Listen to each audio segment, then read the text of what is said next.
February 1st, 2021, dawn broke over Myanmar, but it was a false dawn. The military, the Tatmadaw, had seized control. Aung San Suu Kyi, the democratically elected leader, was placed under house arrest. The fragile dream of democracy, so painstakingly built, lay shattered. The world watched in horror as soldiers filled the streets, suppressing any flicker of dissent. This was not a bloodless coup. Protests erupted, met with brutal force. People were beaten, shot, disappeared.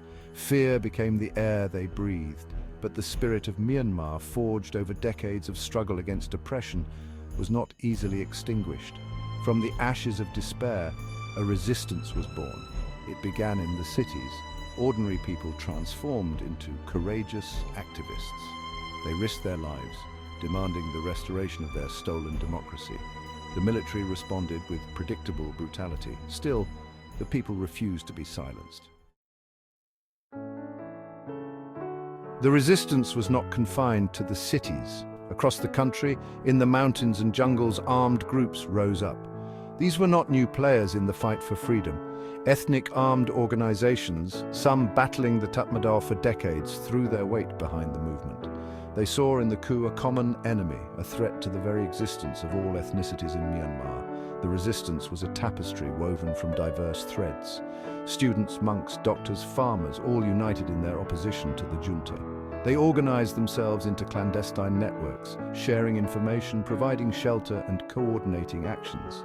The military's overwhelming firepower was met with the resilience and ingenuity of a people determined to be free.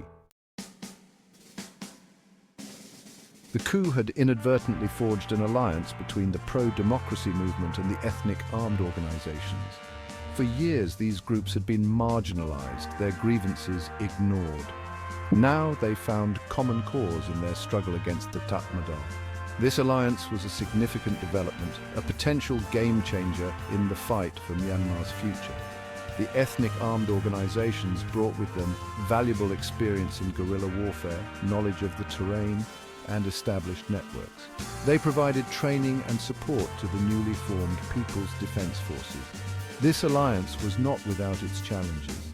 Historical mistrust and differing visions for the future had to be navigated. But the shared goal of ending military rule provided a powerful incentive for unity. Section 4, Beyond Borders, the diaspora's unwavering support. The struggle for Myanmar's freedom resonated far beyond its borders. The diaspora, millions strong and scattered across the globe, became a vital lifeline for the resistance. They mobilized, organizing protests, raising awareness, and lobbying governments to take action. Funds were raised to support the families of those killed or imprisoned by the junta. Medical supplies and communications equipment were smuggled into the country. The diaspora provided a crucial link between the resistance inside Myanmar and the outside world. Their efforts helped to keep the international spotlight on the crisis, ensuring that the people of Myanmar were not forgotten. Section 5. A call to action. The world must stand with Myanmar. The international community's response to the coup was initially one of condemnation. Sanctions were imposed on the military leadership and their businesses. But these measures proved insufficient to deter the junta's brutality. The people of Myanmar needed more than words, they needed concrete action. The UN Security Council, often paralyzed by geopolitical divisions, struggled to find common ground. China and Russia, both with close ties to the Tatmadaw, blocked attempts at more robust action. This inaction had devastating consequences. The violence escalated, the humanitarian crisis deepened, and the junta tightened its grip on power. Section 6, The Long Road Ahead. Hope amidst uncertainty. 3 years on, the fight for Myanmar's future continues. The path ahead is long and uncertain. The military, despite facing setbacks, remains a formidable foe. But the spirit of resistance, fueled by the sacrifices of so many, burns brighter than ever. The people of Myanmar have shown extraordinary courage and determination in their pursuit of freedom. They deserve the unwavering support of the international community.